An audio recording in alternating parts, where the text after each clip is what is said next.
계속해서 얘기를 해왔지만 이 신약성경, 특히 복음서 이외에 서신서를 중심으로 해서 이 신약성경에 보면 우리에게 크게 두 가지 면을 이야기를 합니다. 어떻게 우리가 의롭다 하심을 받았는가? 오직 예수님의 은혜대로 의롭다 하심을 받는다. 그 다음에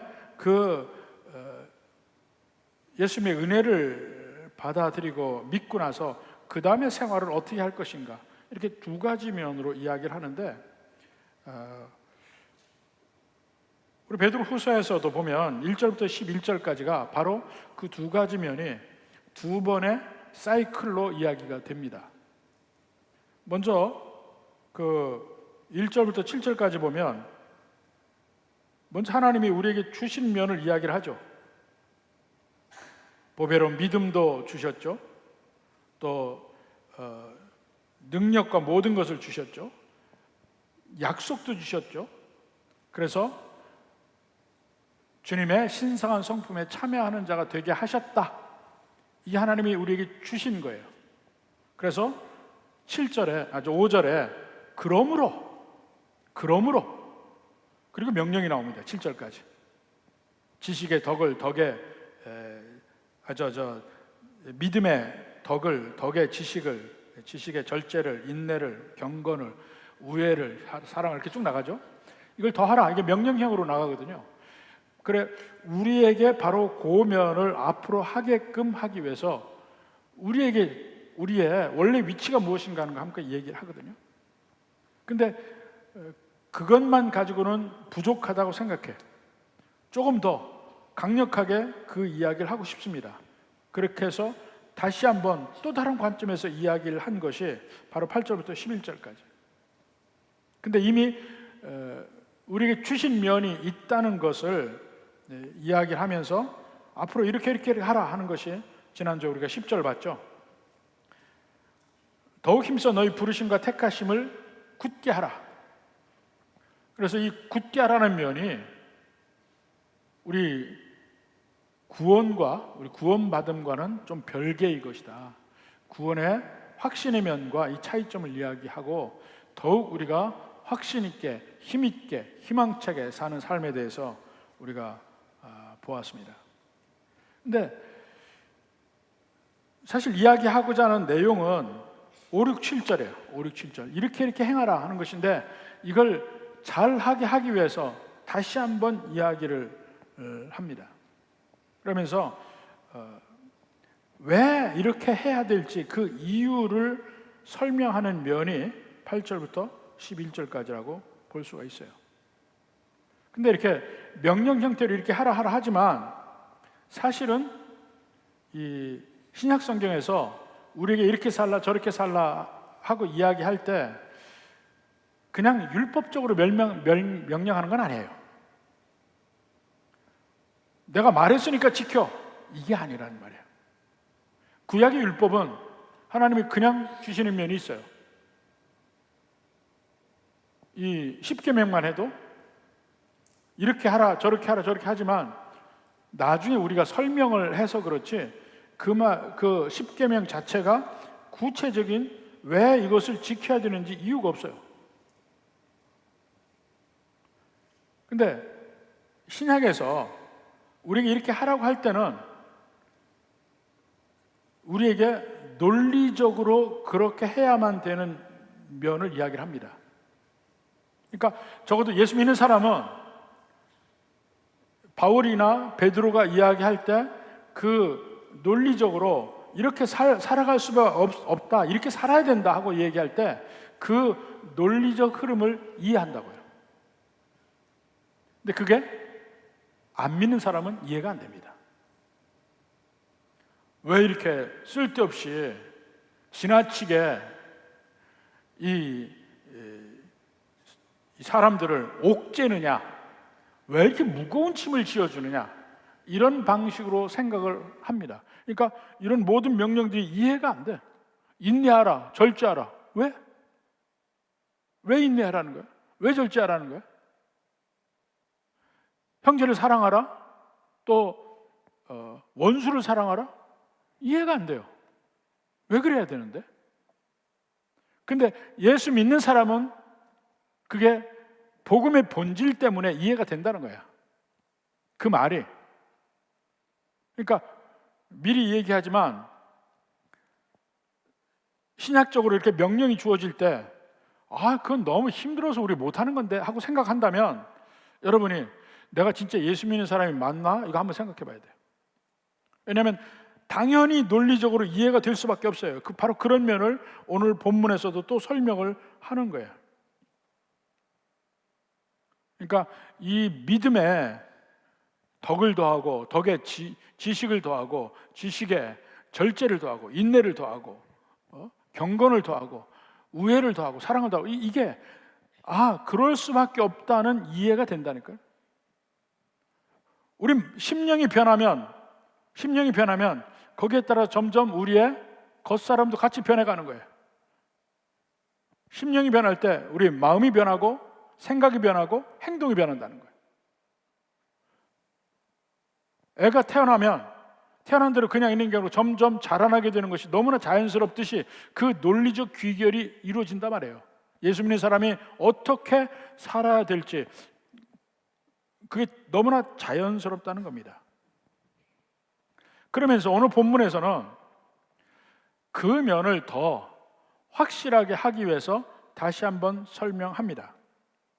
자, 8절에 보면 이런 것이 우리에게 있어 흡족한즉 얘기하는데 사실은 그 앞에 왜냐하면이라는 말이 들어가 있어요. 왜냐하면 이렇게 해야 된다.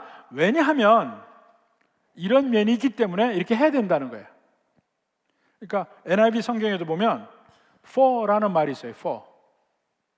for라는 말이 이 전치사로도 쓰이지만 이 접속사로도 쓰여요. 접속사. 그러니까 왜냐하면이란 말이에요.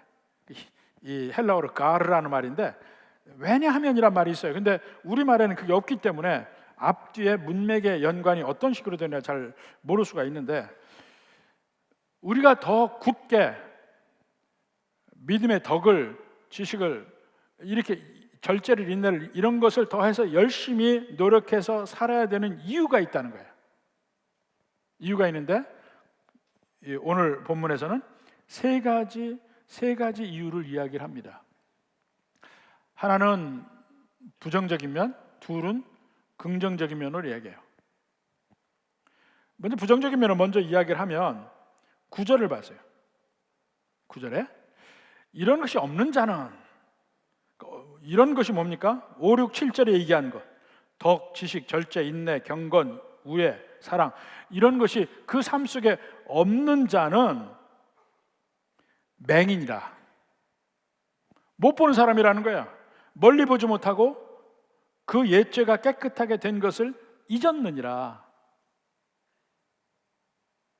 왜냐하면 이런 면에서 자라나지 못하는 사람은 분명히 이 맹인이고 잊었다는 거야. 자, 멀리 보지 못하는 얘기하면 멀리 보지 못하는 이 가까이 있는 것만 보는 사람들 어떤 사람들이에요? 하나님의 부르신 것 내가 왜 불림 받았는지 몰라. 그저 내 앞에 삶에만 관심 있어. 지금 여기 내게 필요한 게 뭔가 내 앞에 있는 것만 관심 있어. 이 현세적인 것만 관심 있어. 그 이후에 멀리 보지 못해요. 내가 인생의 끝이 어떻게 될 것인지 그 인생이 끝난 죽음 뒤에는 어떠한 문제가 있을지 하나도 안 봐. 그냥 여기만 보는 사람. 예수 믿는 사람의 궁극적인 삶의 목표를 보지 못하는 사람이 될 수 있다는 거예요. 이런 면에 발전이 없으면 태어나긴 했는데 자라나지 않아. 어떻게 됩니까? 지진아도 그런 지진아가 없죠. 태어났는데 자라나지 않는다면 그저 세상적인 쾌락, 세상적인 기쁨, 세상적인 평안 이것만 추구하고 사는 육신에 있는 자가 된다는 거죠. 반대로 만약에 이거 열심히 하다 보면 점점 우리의 삶에 멀리 보고자 하는 면이 생긴다는 거야. 자꾸 멀리 보게 된다는 거예요. 800을 봅시다. 마태복음 5장 8절에 보면 마음이 청결한 자는 복이 있나니 그들이 하나님을 볼 것이며, 그저 가까이 있는 것을 보는 사람은 하나님을 못 봐요. 하나님은 멀리 보여. 멀리 보려고 할 때 하나님과 하나님의 뜻이 보이는 거예요. 죽음이라는 것이 전제가 될 때 하나님이 제대로 보여요. 심판이라는 게 전제가 될 때 하나님이 제대로 보입니다. 그게 하나도 느껴지지 않고 생각이 없다면 지금 여기에 삶에만 집중할 수밖에 없어요. 마음이 청결한 자는 복이 있다. 마음이 청결하게 된다는 것은 바로 이 5, 6, 7절에 얘기한 그런 내용들이 내 삶에 있는 사람들이 결국 마음이 청결한 사람이 되는 것이고, 결국 하나님을 볼 수 있는 사람이 되는 거야. 또 히브리서 12장 14절 봅시다. 모든 사람과 더불어 화평함과 거룩함을 따르라. 이것이 없이는 아무도 주를 보지 못하리라. 자, 아무도 주를 보지 못하리라. 주를 보지 못한다는 것은 1차적으로 구원받지 못하는 사람이라고 얘기할 수 있어요. 우리 천국 가는 가장 큰 이유는 거기 주님이 계시기 때문이에요. 주님을 만나요. 근데 주님을 못 만난다는, 주님을 못 본다는 얘기는 천국에 가지 못한다는 얘기 아니에요? 모든 사람과 더불어 화평함과 거룩함을 따르라. 아까 오늘 앞에 7절에 형제 우애와 사랑과 이런 것이 화평함과 거룩함의 또 다른 면이잖아요. 그것이 없이는 주를 보지 못하리라. 멀리 보지 못하는 거예요. 장님인 거예요. 이게 맹인이라고 하죠. 멀리 보지 못하고, 그 다음에 또 하나 이런 사람들 특징이 뭐냐면 옛 죄가 깨끗하게 된 것을 잊었느니라 그래요. 자, 멀리 보지 못한다는 것은 주로 앞으로 보는 얘기입니다. 미래적인 면을 얘기해요. 앞으로 내 삶이 이렇게 가서 어디까지 갈 것이다, 이것을 미리 보고 그 면에서 이 모든 일을 주관하시는 하나님을 보고 이렇게 되는데, 그 앞을 못 보고 그 다음에 내가 어디서부터 왔는지 뒤에 것을 잊어버린 거예요. 옛 죄가 깨끗함에 된 것을 잊어버리는 거예요. 내가 구원받았다. 그 의미가 뭡니까? 구원받았다는 것은 내가 죄인인데 내 죄를 용서하시기 위해서 하나님이신 예수님이 이 땅에 인간으로 오시고 내 죄를 대신 짊어지고 십자가 못 박혀 죽으셔서 나를 살리신 거다. 이게 복음이잖아요. 내 죄 때문에 예수님이 죽으시기까지 했다는 그 면을 잊을 때 또 죄를 짓는다는 거지. 그 사실이 잊혀지지 않고 그게 얼마나 엄중한지를 깨달으면 어떻게 죄를 짓겠냐 이게.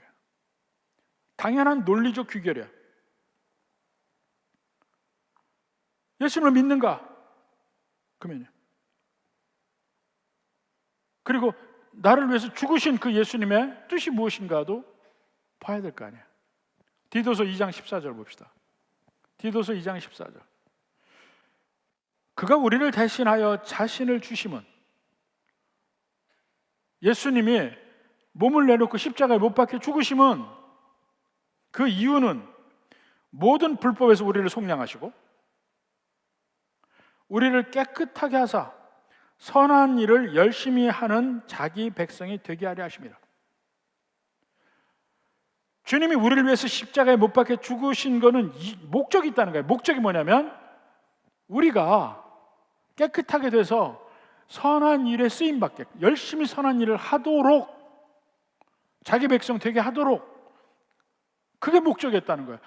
복음에 그 목적이 확실하게 이해된다면 내 삶 속에 그게 잊혀지면 안 되지. 그걸 잊을 때 비로소 내가 마음대로 현세의 삶에만 오직 집중해서 살게 된다는 겁니다. 어떻게 예수님이 내 죄 때문에 십자가에 못 박혀 돌아가신 걸 안다면 어떻게 또 다시 그 죄에 돌아갈 수 있겠는가? 논리적으로 안 맞다. 자, 그런 면에서 계속 그렇게 절제하고 인내하고 사랑하고 이렇게 살아야 된다는 말이에요. 그렇지 않게 산다는 건 이런 말도 안 되는 일이라는 거야. 그다음에 두 번째로 이제 긍정적인 면, 보다도 포지티브한 면을 이야기하면, 자, 이런 일을 하려고 노력하고 그게 매진할 때에 8절에 봐요.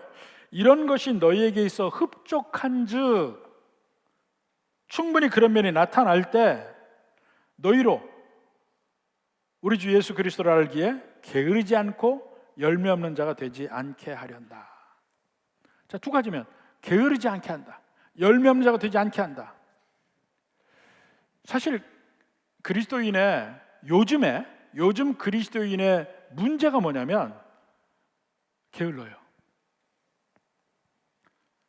물론 우리가 복음을 어쩌면 잘못 전한 면도 있을지도 몰라.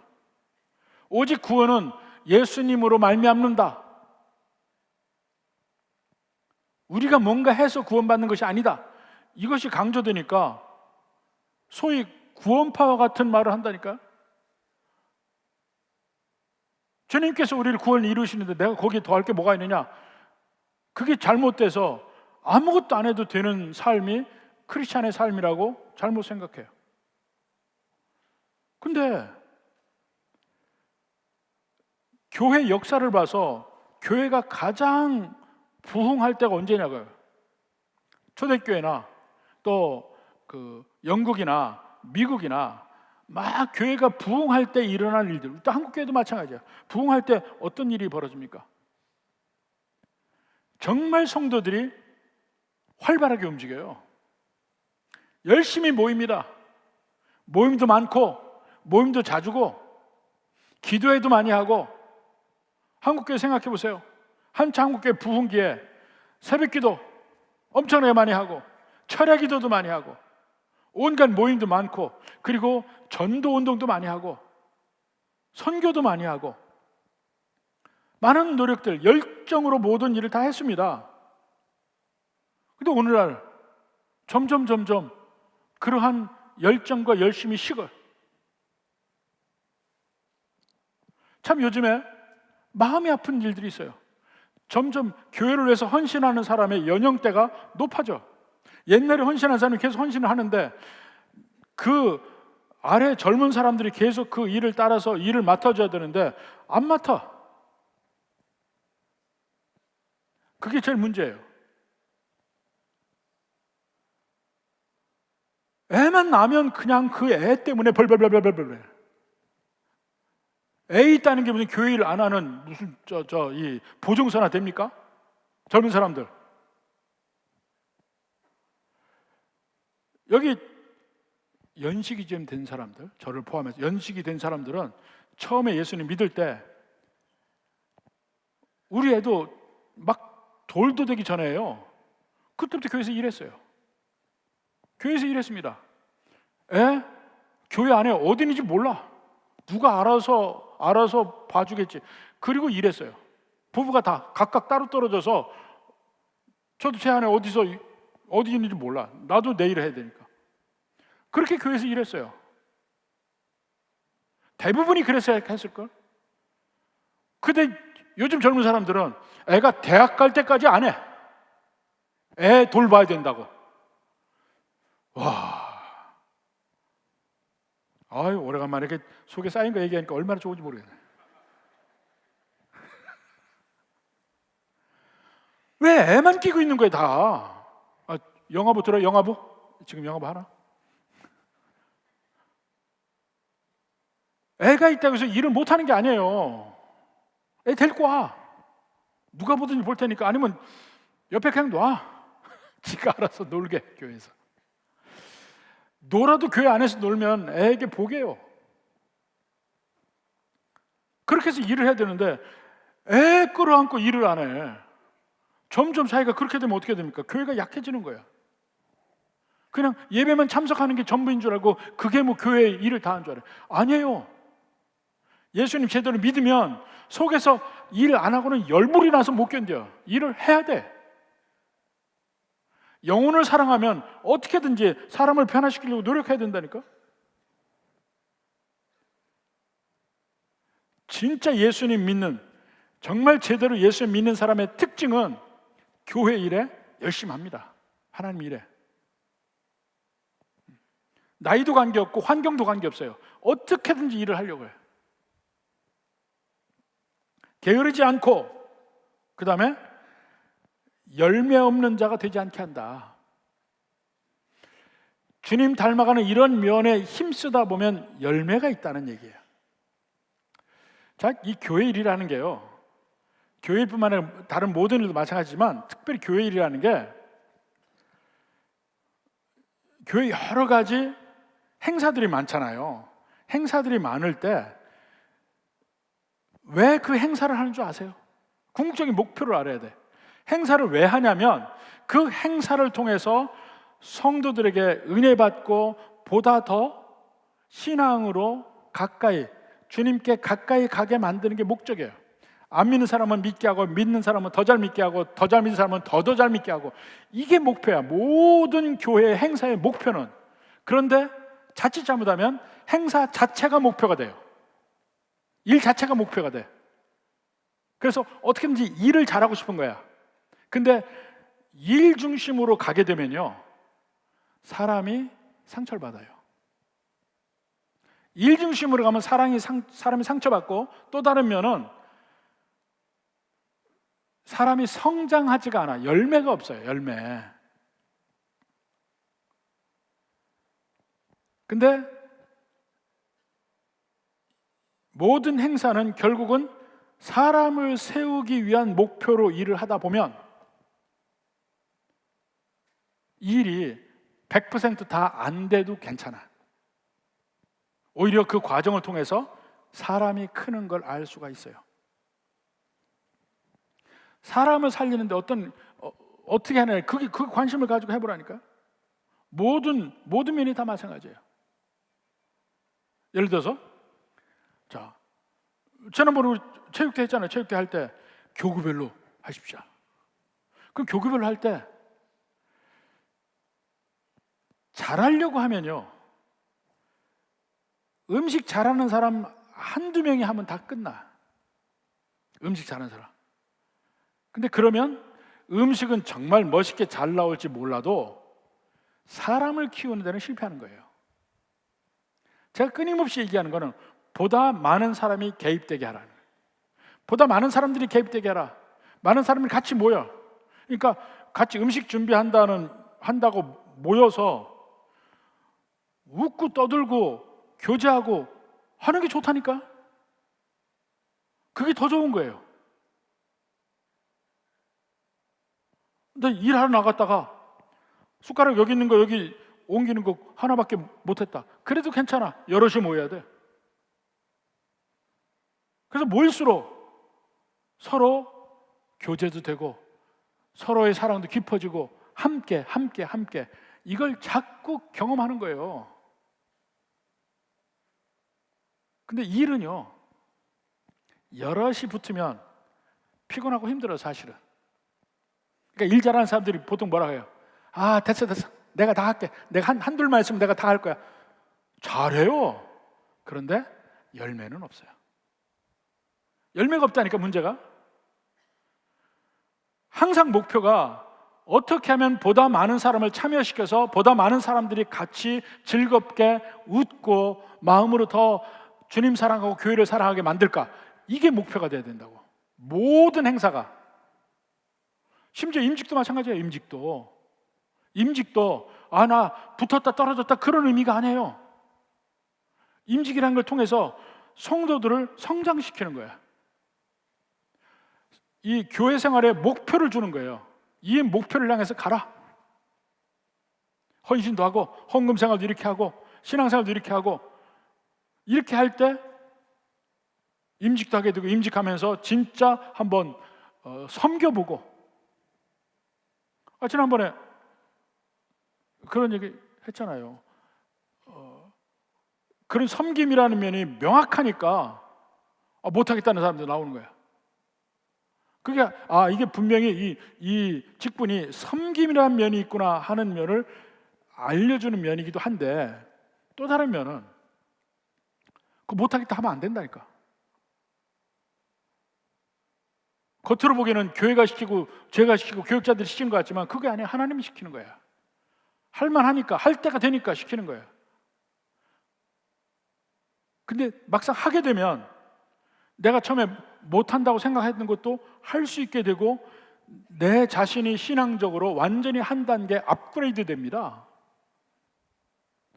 다 전부 모든 것이, 심지어는 임직주사도 교회 모든 행사들이 성도들에게서 보다 더 많은 열매를 맺기 위한 일들이에요.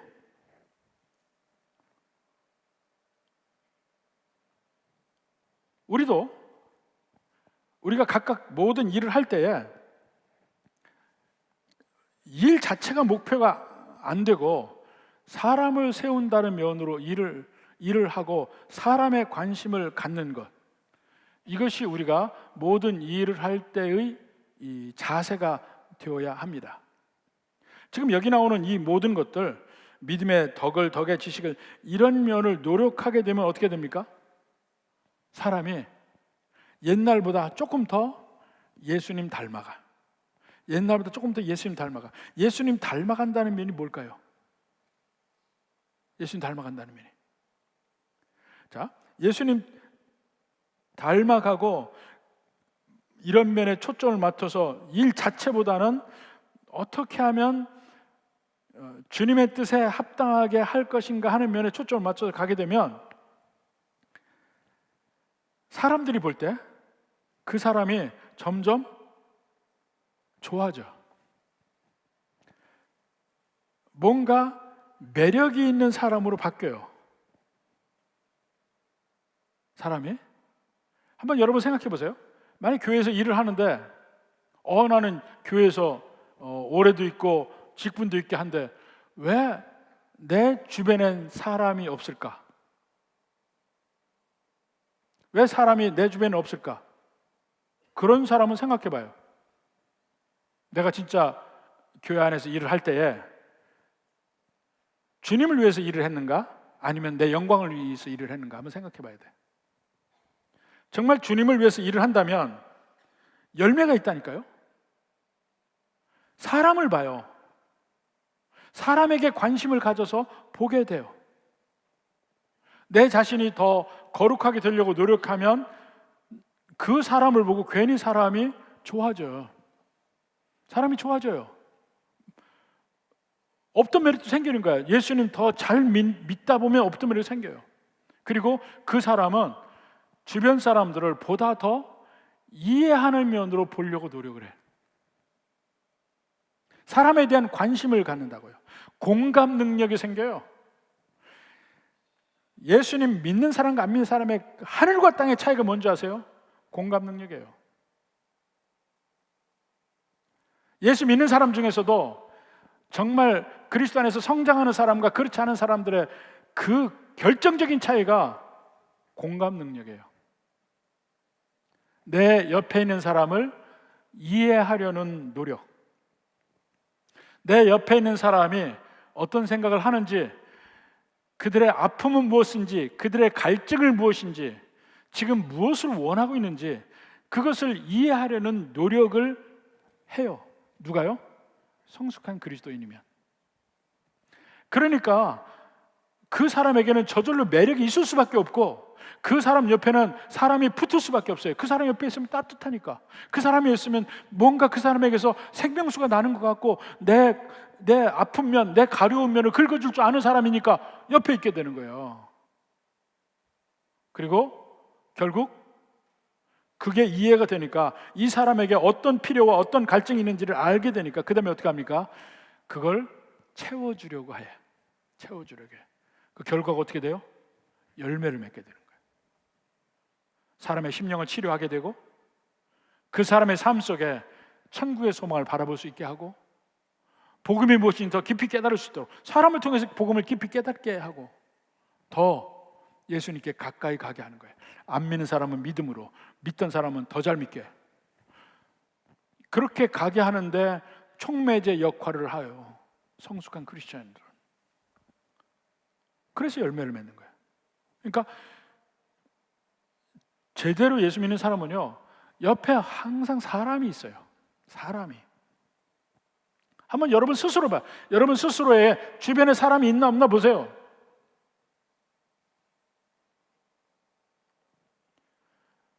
예수님도 마찬가지예요. 예수님이 공생애 3년 반 하실 때 정말 활동적으로 일을 하죠. 근데 그 예수님이 계속 사람이 모여요. 물론 예수님이 기적을 행하셨어요. 병든 자도 낫게 하시고, 안전뱅이도 걷게 하시고, 죽은 자도 살리시고, 없을 때 오병이의 기적으로 먹게도 하시고, 이런 기적을 보고 모이는 사람도 있지만 기적이 아니고 다른 면으로 모인 사람들이 있습니다. 자기 삶의 갈증 때문에. 예수님이 계시면 뭔가 예수님이 나의 그 영혼의 갈증을 채워줄 것 같아서 함께 모이는 사람들이 있다니까요. 그게 누구냐면 세리와 죄인들이었어요. 누가복음 15장 1절 봅시다. 모든 세리와 죄인들이 말씀을 들으러 가까이 나오니 그랬어요. 이 말씀이 생명의 말씀인 거야. 그들의 영혼의 갈증을 채울 수 있는 말씀인 거야. 그 말씀이 그리워서 세리와 죄인들이 나오는 거야. 그들은 돈 때문에 나온 것도 아니고 먹을 것 때문에 나온 것도 아니고 병 때문에 나온 것도 아니에요. 말씀 들으러 왔어요. 마가복음 2장 15절 봅시다.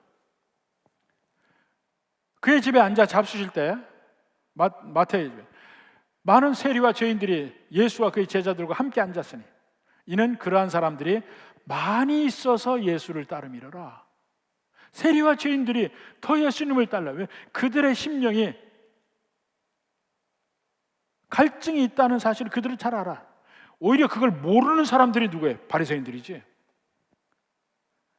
자기들이 맹인이면서 맹인인지 스스로 모르는 사람들, 바리새인들이지. 이 사람들은 알아. 자기 삶 속에서 자기가 죄인인 것도 알고 그 죄인에서 벗어날 방법에 대해서 퍽퍽하게 생각하고 갈증을 느끼고 있는데 예수님이 그 생명의 말씀, 생수의 말씀 하니까 예수님께 모이는 거예요. 근데 그런 면은 우리도 예수님을 닮아갈 때 우리 주변 사람들이 마치 세리와 죄인들이 예수님께 모이듯이 우리에게 모이는 거야. 여러분들에게 한번 스스로 생각해 보세요. 여러분은 누구와 모입니까? 예수 믿는 성도들.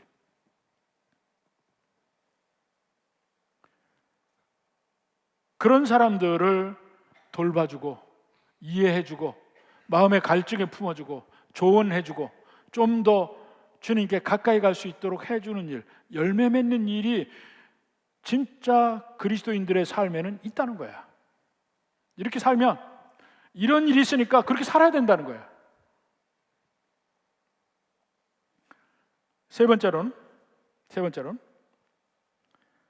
그러니까 10절 후반부부터 봐요. 그러므로 형제들아 더욱 힘써 너희 부르심과 택하심을 굳게 하라. 그 다음에 너희가 이것을 행한즉, 굳게 하는 일을 행한즉, 앞에 5절, 6절, 7절에 이런 내용들이죠. 이걸 행한즉 언제든지 실족하지 아니하리라. 왜 실족하지 아니하냐면 11절에 있는 말씀. 이같이 하면 우리 주 곧 구주 예수 그리스도의 영원한 나라에 들어감을 넉넉히 너에게 주시리라. 이렇게 하게 되면 우리의 삶의 끝을 아주 행복하게 마무리할 수 있으리라 하는 말. 미래적인 면이죠.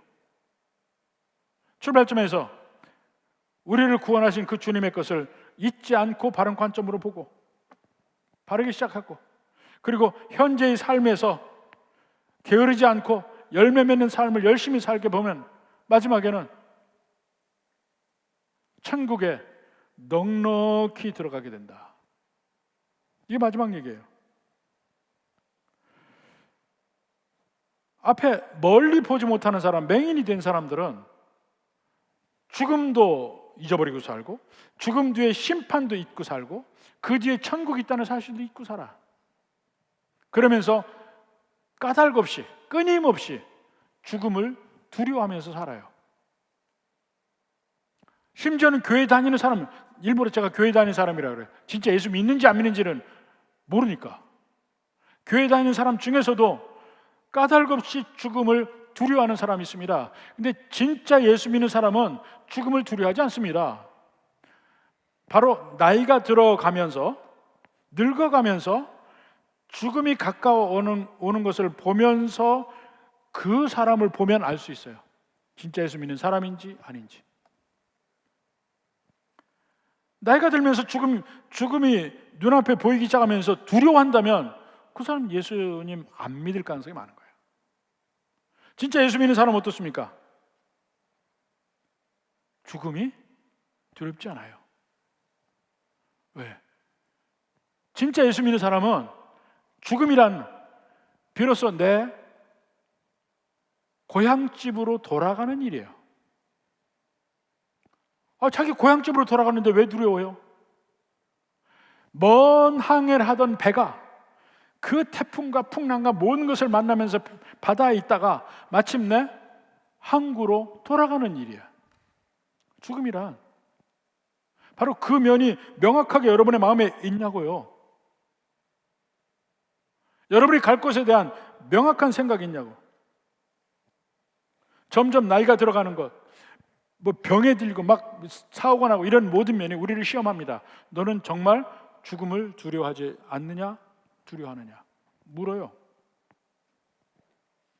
예수 믿는 사람은 죽음을 두려워하지 않습니다. 여러분은 어떻습니까? 여러분 죽음 두려워하지 않아요? 예수님 뭐라 합니까? 요한복음 14장 2절에 보면 내 아버지 집에 거할 것이 많도다. 그렇지 않으면 너에게 일렀으리라. 내가 너희를 위하여 거처를 예비하러 가노니 가서 너희를 위하여 거처를 예비하면 내가 다시 와서 너희를 내게로 영접하여 나 있는 곳에 너희도 있게 하리라. 있게 하리라. 이걸 믿잖아요. 이걸 믿는다면 죽음의 공포에서 해방되죠. 죽음 자체를 거부할 필요도 없어. 내가 그 뒤에 갈 길 명확하게 아는데. 오히려 고향집을 더 그리워할 수 있어요. 물론 그 고향집이 사람마다 다 다르겠지. 천국 가면 멋지고 큰 집 있을 수 있고 오두막에 살 수도 있고. 근데 거기는 전부 작아요. 작아. 전세도 없고 월세도 없어요. 자기가 사서 들어가야 돼. 좀 산다는 말이 좀 뭐하지만 자기가 한 만큼 들어가는 거야. 제가 항상 하는 말 있잖아요. 천국에 이 세상에 거 가지고 갈 수는 없어요. 근데 미리 붙일 수는 있다니까. 미리 붙일 수는 있어요. 제가 처음에 미국으로 유학을 가면서 많이 느낀 면이에요. 자, 유학 가려고 준비하고 결혼을 했습니다. 결혼할 때 아무것도 준비 안 했다니까. 농 하나도 준비 안 했어요. 그릇 하나 준비 안 했어요. 근데 그릇은 제 처가에서 미리 딸이 있다고 해서 미리 사놓은 게 있더라고. 사놓은 게 있어요.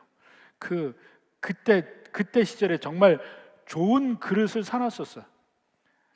그때 저도 처음 들어봤습니다. 놀이닭개라고. 놀이닭개 그릇을 준비를 해놨어요. 그거는 미리 사놨으니까 가져갔죠. 근데 미국 못 가져갔어요. 그거 집에 두고 갔어요. 15년 만에 와가지고 그 그릇을 다시 사용했어요. 집 와가지고 못 가져갔다니까. 결혼하고 이 신혼 집에 준비 하나도 안 했습니다. 저희 아버지에게 했어요. 아버지, 그냥 돈만 주세요. 그래서 돈만 주세요. 가서 쓰게 돈만 주세요. 그리고 여기 있지만 갈 생각하니까 가서 어떻게 생활하냐, 거기에만 모든 관심이 있어서 영어 배우지, 가서 뭐 할 거 하지, 이런 것만 준비하고, 물론 갈 때도 짐은 많이 가져갔어요. 근데 그 짐 속에 뭐 있는지 아세요? 전부 먹을 것만 가져갔어요.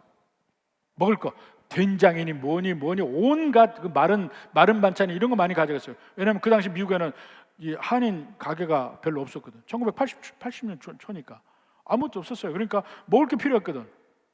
그거 말고 다른 건 가져간 게 없다니까요. 근데 우리 천국 갈 때는 마찬가지인 것 같아. 여러분 여기서 뭘 가져갈 거예요? 여기서 뭐 귀중하게 생각해요? 뭘 가져갈 거예요? 뭐 가져가려고 하지 말고 미리 붙여요. 천국에 미리 붙이시기 바랍니다. 그러면 붙일수록 우리의 물질이 있는 곳에 마음이 있다고 하니까 더 천국의 소망이 생기는 거예요. 천국에 투자를 안 하신 분들이 천국이 그리워지지 않아요. 너희 물질에 있는 곳에 마음이 있다고 그랬죠? 그 물질을 둬봐요. 마음이 거기가 있을 거니까. 물질을 천국에 둬봐요. 마음이 거기가 있을걸? 교회를 누가 사랑하는 줄 아세요?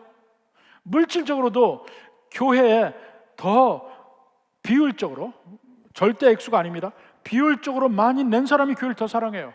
교회에 더 내 시간과 열정을 더 많이 들인 사람이 교회를 더 사랑해요.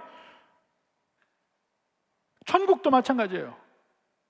이 세상 살아가면서 두려움 없이 천국 갈 마음에 준비되는 것은 천국에 내 열정과 시간과 물질과 이거 한번 투자를 해봐요. 기다려져. 투자를 하면 할수록 기다려져. 고향이에요, 고향. 이 세상이 아무리 힘들어도 괜찮아요. 이 흑인 연가의 거의 대부분의 흑인 연가의 주제가 뭔지 아세요? Going home이야, going home. 집에 가는. 나는 집에 가리라. 내 본향에 가리라. 이제 이 세상의 모든 걸 걸고 내 천국에 나를 기다리시는 주님께 가리라. 그 찬송이 거의 대부분이 흑인 연가가. 그걸로 이 세상에서 승리하고 살았어요. 여러분은 어떻습니까?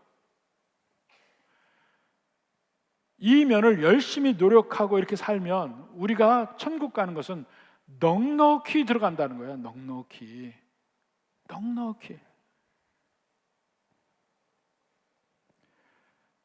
이 천국 가기 직전의 삶은 우리가 바울의 이야기를 많이 합니다. 디모데후서 4장에 바울이 죽기 직전에 쓴 말 한번 봅시다. 4장 7절부터 봐요. 나는 선한 싸움을 싸우고 나의 달려갈 길을 마치고 믿음을 지켰으니. 그러니까 그가 일을 많이 했다 그 얘기가 아니에요.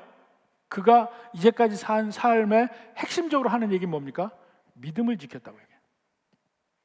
우리에게 중요한 믿음을 지키는 거예요. 믿음을 지켰으니 이제 후로는 나를 위하여 의의 면류관이 예비되었으므로 주 곧 의로우신 재판장의 그날에 내게 주실 것이며 그 다음이 중요해. 내게만 아니라 주의 나타나심을 사모하는 모든 자에게도니라. 의의 면류관은 바울과 같은 사람에게만 예비된 게 아니에요. 우리 모두에게, 그 천국을 사모하는 사람들에게 모두 주시는 면류관이 의의 면류관이에요. 죄 없다 하는 면류관. 의라는 게 죄 없다. 죄 없다는 면류관. 천국 가는 티켓. 그게 의의 면류관이에요. 주의 나타나심을 사모하는 모든 자에게 주셔요. 그것도 넉넉히 주셔요. 풍성히 주셔요. 그 소망으로 살아가면 이 세상에서 나이 들으면 어떻고, 병에 걸리면 어떻고, 망하면 어떻고, 결국 우리의 종착역은 우리의 고향집인데, 이렇게 이게 더 강건해지는 것은 우리가 바로 믿음의 덕을 덕의 지식을 지식의 절제를 절제의 인내를 이런 것을 더해 가면서 사는 삶을 할 때 그렇게 된다는 거예요. 이걸 통해서 내가 다른 사람보다 더 경건해지고 나은 사람이다? 전혀 그런 거 없습니다. 오히려 그렇게 변화되면 변화될수록 천국의 소망이 더 생기고 주변 수많은 사람들이 나를 좋아하고 나도 그들 좋아하고 그들의 영혼이 어떤지 내가 마음 써서 그들에게 관심을 갖고 사랑하고 그들을 위해 기도해주고 함께 교제하며 함께 천국 백성으로 삶을 살아가며 죽음 뒤에 우리의 고향집을 보는 겁니다. 바로 이러한 삶이 여러분 삶에 풍성해지기를 주님의 이름으로 축원합니다.